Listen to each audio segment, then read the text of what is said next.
नमस्कार। World news में आज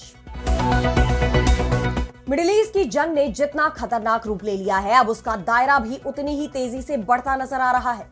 ईरान ने वैश्विक हमले की चेतावनी दे दी है।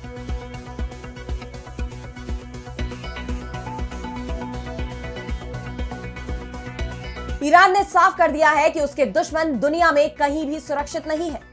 उसने अब हिंद महासागर में मौजूद अमेरिका और ब्रिटेन के सैन्य अड्डे डिएगो गार्सिया पर भी मिसाइलें दागी हैं, जिसके बाद अमेरिका और इजरायल की घबराहट भी बढ़ती दिखाई दे रही है। डोनाल्ड ट्रंप बैकफुट पर आ गए हैं। उन्होंने अपने फैसले से बड़ा यू टर्न मार लिया है और यह भी कहा है कि अब अमेरिका मध्य पूर्व में जारी अपने बड़े सैन्य अभियानों को धीरे धीरे कम करने पर विचार कर रहा है। तो क्या ईरान के सामने अमेरिका ने कर दिया सरेंडर? क्या है मिडिल ईस्ट में मौजूदा हालात? इस पर हम करेंगे विस्तार से चर्चा, लेकिन आइए जरा उन खबरों को भी देख लें जिन पर आगे होगी बात। ईरान जंग में साथ न देने को लेकर यूरोपीय सहयोगियों पर भड़के राष्ट्रपति ट्रंप। कहा, अमेरिका के बिना कागजी शेर है नेटो। क्या टूट जाएगा ये गठबंधन? क्यूबा ने अमेरिका को दिखाई आंख। बिजली संकट के बीच अमेरिकी दूतावास के डीजल आयात पर लगाई रोक। अमेरिकी दबाव में सरकार में फेरबदल की खबरों को किया खारिज। पाकिस्तान में सेना और आईएसआई के बीच टकराव। आसिम मुनीर ने दी सख्त चेतावनी। कहा, अपने प्रदर्शन में करे सुधार, नहीं तो भुगतने होंगे गंभीर नतीजे। और चलते चलते में देखेंगे, खाली कमरे में क्यों गूंजती है आवाज? क्या है इसके पीछे का साइंस? इन सभी खबरों पर हम विस्तार से करेंगे बात, लेकिन पहले एक नजर हेडलाइंस पर। 60 साल में पहली बार इजरायल के यरूशलेम में अल-अक्सा मस्जिद ईद में बंद। ईरान में सूने पड़े बाजार। यूएई, कतर और कुवैत में खुले मैदान में नमाज पर रोक। अफगानिस्तान की तरफ भारत ने बढ़ाया मदद का हाथ। काबुल भेजी 2.5 टन दवाइयों और मेडिकल उपकरणों की खेप। पाकिस्तान ने हवाई हमले में अफगानिस्तान पर बरसाए थे बम। यूरोप के सबसे घातक 6वीं पीढ़ी के लड़ाकू विमान प्रोग्राम में शामिल होना चाहता है भारत। संसद में पेश की गई 2026 के रक्षा बजट रिपोर्ट में हुआ खुलासा। चीन और पाकिस्तान को मिलेगी चुनौती। रूस ने ईरान के साथ धोखेबाजी करने वाली रिपोर्ट को बताया फर्जी। फाइनेंशियल टाइम्स की रिपोर्ट में किया था दावा। राष्ट्रपति पुतिन के दूत ने अमेरिका के सामने रखा था डील का प्रस्ताव। तो मिडिल ईस्ट में छिड़ी जंग अब 22वें दिन में प्रवेश कर गई है। इसके साथ ही इजरायल और अमेरिका के खिलाफ ईरान ने अपना रुख और भी आक्रामक कर लिया है। वो दुश्मनों पर एक के बाद एक बड़े हमले कर रहा है और इसमें उसे कामयाबी भी मिल रही है।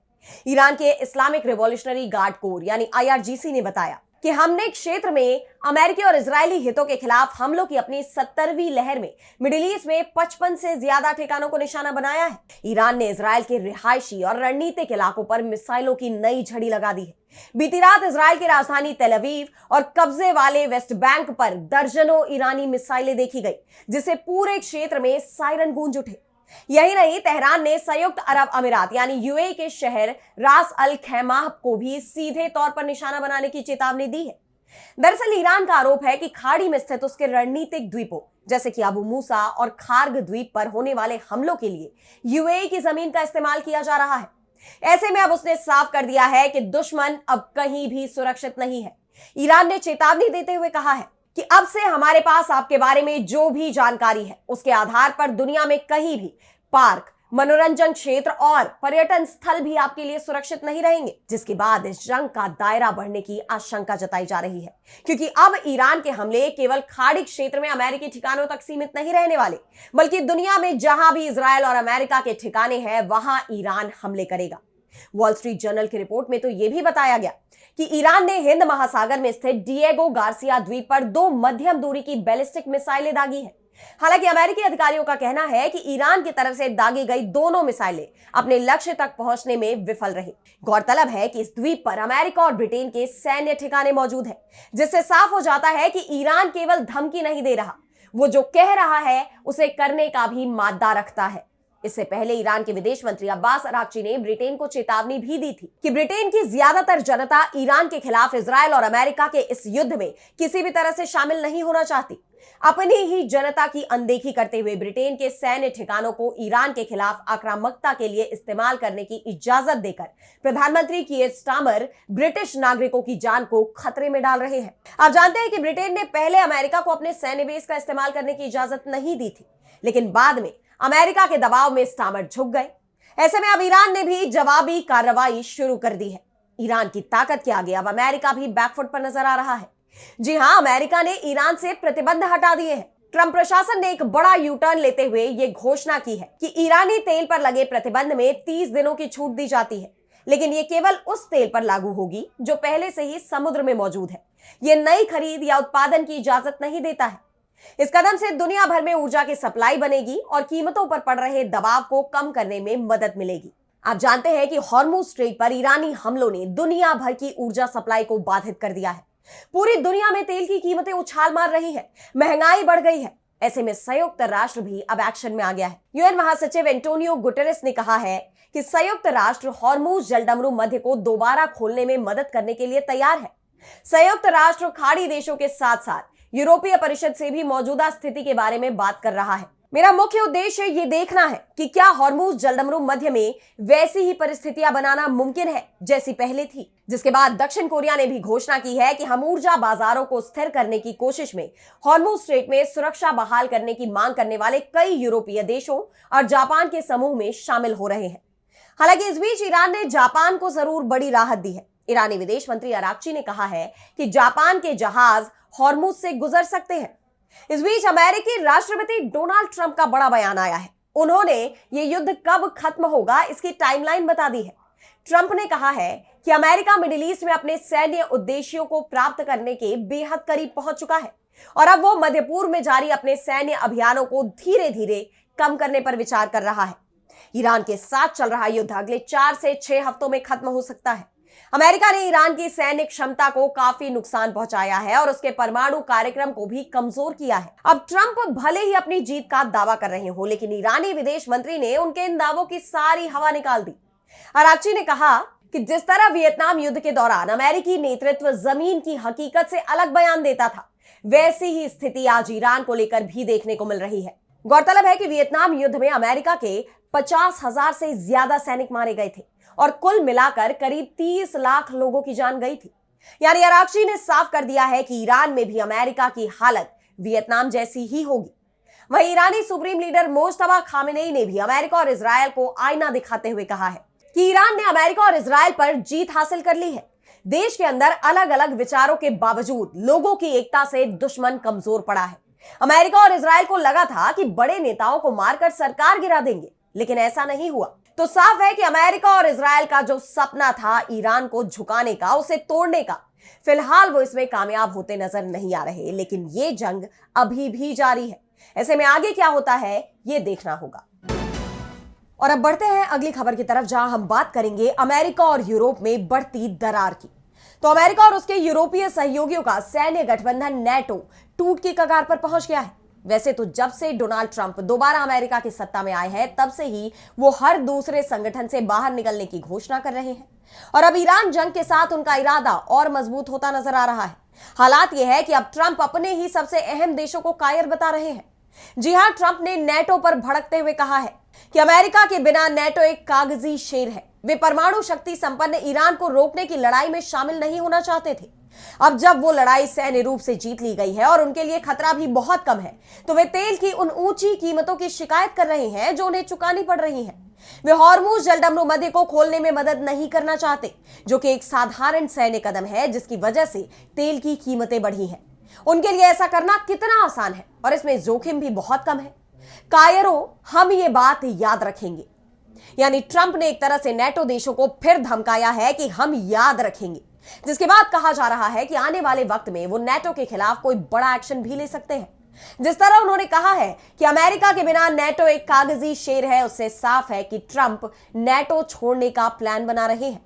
वैसे उन्होंने पहले ही नेटो को फंड बढ़ाने की चेतावनी दी थी और कहा था कि अमेरिका अब और बोझ नहीं उठाएगा। उन्होंने नेटो की प्रमुख जिम्मेदारियां संभालने के लिए यूरोपीय देशों पर भी दबाव बनाया था। तब से ही नेटो के अस्तित्व पर खतरा मंडराने लगा था।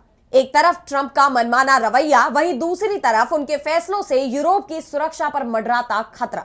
ऐसे में यूरोपीय देशों के लिए अमेरिका भी एक चुनौती बन गया है। दरअसल जिस तरह ईरान जंग में अमेरिका ने पूरी ताकत झोंक दी है, उससे यूक्रेन के लिए उसका समर्थन कमजोर पड़ सकता है और रूस के हमले और तेज हो सकते हैं। अमेरिका ने ईरान पर युद्ध के बीच पश्चिम एशिया में पैट्रियट मिसाइलें तैनात की हैं। जर्मनी से 2 पैट्रियट मिसाइल सिस्टम तुर्की के इंसरलिक एयरबेस भेजे गए, जिससे यूरोप में रूस के खिलाफ वायु सुरक्षा कमजोर होने का खतरा बढ़ गया है। यूक्रेन युद्ध ने दिखाया है कि पैट्रियट सिस्टम कैसे हाइपरसोनिक और अन्य उच्च तकनीकी मिसाइलों के खिलाफ प्रभावी है। ऐसे में अब ट्रंप के फैसलों से यूरोप में घबराहट बढ़ी हुई है। वहीं जिस तरह ट्रंप बीते दिनों में नाटो सहयोगी के खिलाफ ही मोर्चा खोले हुए हैं, उन्होंने डेनमार्क के स्वायत्त क्षेत्र ग्रीनलैंड पर कब्जे की धमकी दी। फ्रांस के राष्ट्रपति इमैनुअल मैक्रो को सीधी धमकी दे दी कि आप ज्यादा दिनों तक कुर्सी पर नहीं टिक पाएंगे। ऐसे में अमेरिका और यूरोप में दरार बढ़ती ही जा रही है। हालात यह है कि अब फ्रांस ने अपनी नीतियों में भी बदलाव कर दिया है। उसने साफ कर दिया है कि अब यूरोप को अपनी सुरक्षा की जिम्मेदारी खुद ही उठानी होगी। ऐसे में उसने अपने परमाणु कार्यक्रम में विस्तार का ऐलान किया है। मौजूदा हालात में वर्ल्ड ऑर्डर बदलता नजर आ रहा है। अमेरिका की सुप्रीम पावर वाली छवि अब धूमिल होती दिखाई दे रही है। बहरहाल नाटो के भविष्य पर अब क्या फैसला होता है, यह आने वाले वक्त में ही साफ हो पाएगा। और अब अगली खबर में बात करेंगे क्यूबा की। तो अमेरिकी राष्ट्रपति डोनाल्ड ट्रंप की नजरें इस कैरेबियन देश पर टिक गई है। वो खुलेआम कह रहे हैं कि बहुत जल्दी क्यूबा पर अमेरिका का कब्जा होगा, फिर चाहे ये आपसी सहमति से हो यानी फ्रेंडली टेक ओवर हो या फिर जबरन, लेकिन कब्जा होकर रहेगा। लेकिन ट्रंप की इन धमकियों के खिलाफ क्यूबा का रुख अब सख्त हो चला है। उसने साफ कर दिया है कि अमेरिका की मनमानी नहीं चलेगी। दरअसल अमेरिका ने क्यूबा पर कई प्रतिबंध भी लगाए हैं, जिससे आर्थिक रूप से उसकी कमर टूट गई है। क्यूबा अंधेरे में डूबा हुआ है। उसकी राष्ट्रीय विद्युत ग्रिड ठप हो गई है। हालांकि अब इसे दुरुस्त करने का काम भी किया जा रहा है, लेकिन अब इसे लेकर क्यूबा के राष्ट्रपति मिगुएल डियाज कैनेल ने साफ कहा है कि अमेरिका के क्रमिक प्रशासनों ने 6 दशकों से ज्यादा समय से क्यूबा को अलग थलग करने की कोशिश की है। अब वो आर्थिक कमजोरी को क्यूबा पर कब्जा करने के लिए एक घृणित बहाने के रूप में इस्तेमाल कर रहा है। लेकिन सबसे खराब हालात में भी एक बात तय है, क्यूबा में किसी भी बाहरी हमलावर को अटूट प्रतिरोध का सामना करना पड़ेगा। और अब क्यूबा ने इस दिशा में एक कदम भी उठाया है। उसने सबसे पहले उन खबरों को खारिज किया जिसमें यह कहा जा रहा था कि हवाना अपने राष्ट्रपति मिगुएल डियाज कैनेल के भविष्य को लेकर अमेरिका के साथ बातचीत कर रहा है। यानी क्यूबा के राजनीतिक फैसले अब अमेरिका से हो रहे हैं। विदेश मंत्री कार्लोस फर्नांडिस डी कोसियो ने अब इसे लेकर साफ कह दिया है कि क्यूबा की राजनीतिक व्यवस्था बातचीत के लिए नहीं है और निश्चित रूप से ना तो राष्ट्रपति और ना ही क्यूबा में किसी भी अधिकारी का पद संयुक्त राज्य अमेरिका के साथ बातचीत के अधीन है। सरकार में फेरबदल पर कोई चर्चा नहीं होगी। दरअसल न्यूयॉर्क टाइम्स ने दावा किया था कि अमेरिकी राष्ट्रपति ट्रंप डियाज कैनेल को पद से हटाने के लिए दबाव डाल रहे हैं, लेकिन वो क्यूबा सरकार के अन्य हिस्सों को भंग करने की कोशिश नहीं कर रहे हैं, जिसके बाद क्यूबा सरकार का ये रुख अब सामने आया है। यही नहीं, उसने हवाना स्थित अमेरिकी दूतावास की डीजल आयात करने की इजाजत देने की अपील भी खारिज कर दी, जिसके बाद अमेरिका यहां अपने कर्मचारियों की संख्या में कटौती करने पर विचार करने को मजबूर हो गया है। दरअसल अमेरिकी दूतावास अपने जनरेटर के लिए डीजल इंपोर्ट करना चाह रहा था, क्योंकि लंबे समय से क्यूबा में जारी बिजली कटौती और ऊर्जा संकट के कारण दूतावास के रोजमर्रा के कामकाज में कठिनाइयां आ रही थी। लेकिन क्यूबा सरकार ने उसकी मांग ठुकरा दी है, जिसके बाद दोनों देशों में तनाव और बढ़ना तय माना जा रहा है। कहा तो यह भी जा रहा है कि अब अमेरिका वॉशिंगटन स्थित क्यूबा दूतावास में भी कर्मचारियों की संख्या में इसी तरह की कटौती की मांग कर सकता है। इन हालात में देखना यह होगा कि अमेरिका और क्यूबा के बीच बढ़ता तनाव अब क्या रूप लेता है।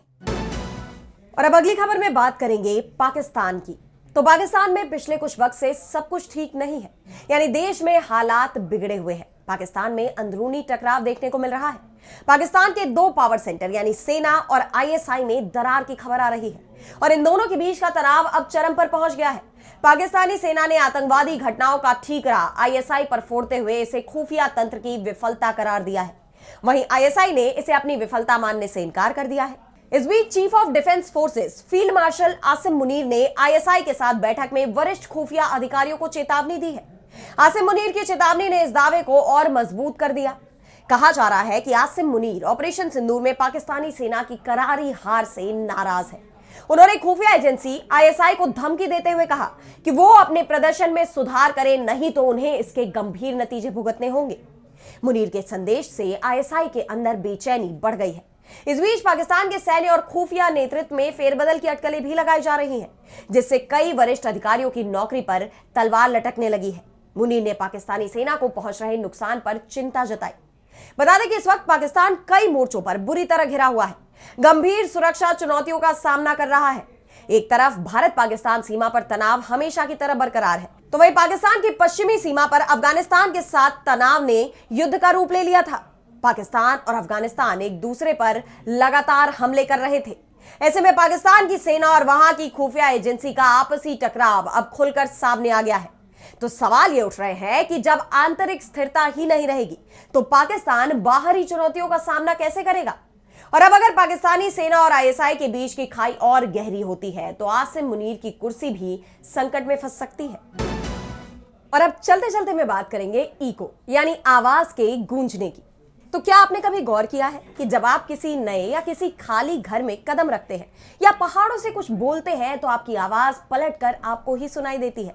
आप चाहे कुछ भी बोले, चाहे हेलो कहे या फिर अपना नाम ही पुकारे, आपकी आवाज आपको ही सुनाई देती है। इसे इको कहते हैं यानी आवाज का गूंजना। लेकिन ऐसा क्यों होता है? बचपन में तो ये चीज हमारे लिए एक खेल की तरह होती थी। ऐसा लगता था कि कहीं कोई है जो हमसे हमारी ही तरह बात कर रहा है, लेकिन इसके पीछे साइंस का खेल है। तो आइए जरा समझते हैं कि ऐसा क्यों होता है हकीकत में। दरअसल आपकी आवाज हवा में वेव्स यानी लहरों की तरह चलती है। जब कमरा खाली होता है तो इन लहरों के रास्ते में रोकने वाला कोई नहीं होता। वे सीधे दीवारों, छत या फर्श से टकराती हैं और गेंद की तरह उछलकर वापस आपके कानों तक पहुंच जाती है। वैज्ञानिक भाषा में इसे ही गूंज यानी इको कहते हैं। लेकिन जैसे ही आप कमरे में सोफा, मोटे पर्दे, कालीन या किताबों की अलमारी सजा देते हैं तो कहानी बदल जाती है। ये चीजें साउंड एब्जॉर्बर का काम करती है। सोफा आपकी आवाज को सोख लेता है, उसे दीवारों से टकराने नहीं देता और नतीजा यह होता है कि आवाज नहीं गूंजती। दिलचस्प बात यह है कि हर गूंज इको नहीं होती। साइंस के मुताबिक एक साफ इको सुनने के लिए आपके और दीवार के बीच कम से कम 17.2 मीटर की दूरी होनी चाहिए। अब सवाल ये उठता है कि ऐसा क्यों? क्योंकि हमारे दिमाग को दो आवाजों के बीच फर्क समझने के लिए 0.1 सेकंड का वक्त चाहिए और ध्वनि की गति हवा में लगभग 344 मीटर प्रति सेकंड होती है। इस हिसाब से आवाज को जाकर वापस आने के लिए इतनी दूरी जरूरी है। छोटे कमरों में जो हल्का सा भारीपन सुनाई देता है उसे तकनीकी रूप से रिवर्बरेशन कहा जाता है। जैसे ही आप कमरे में फर्नीचर, किताबें या पर्दे लगाते हैं तो गूंज गायब हो जाती है। ये नरम चीजें आवाज को सोख लेती हैं। यही वजह है कि रिकॉर्डिंग स्टूडियो और सिनेमा हॉल्स में साउंड एब्जॉर्बर्स लगे होते हैं ताकि आवाज न गूंजे। तो अगली बार जब पहाड़ों या किसी कमरे में आपकी आवाज आपको ही सुनाई दे तो समझ जाइएगा कि फिजिक्स अपने नियम के मुताबिक काम कर रहा है। कैसे लगी आपको रिपोर्ट हमें कमेंट सेक्शन बताइए। लेकिन आज इस वर्ल्ड न्यूज में इतना ही। देश दुनिया की तमाम बड़ी खबरों के लिए आप देखते रहिए डीबी लाइव और मुझे दीजिए इजाजत। नमस्कार।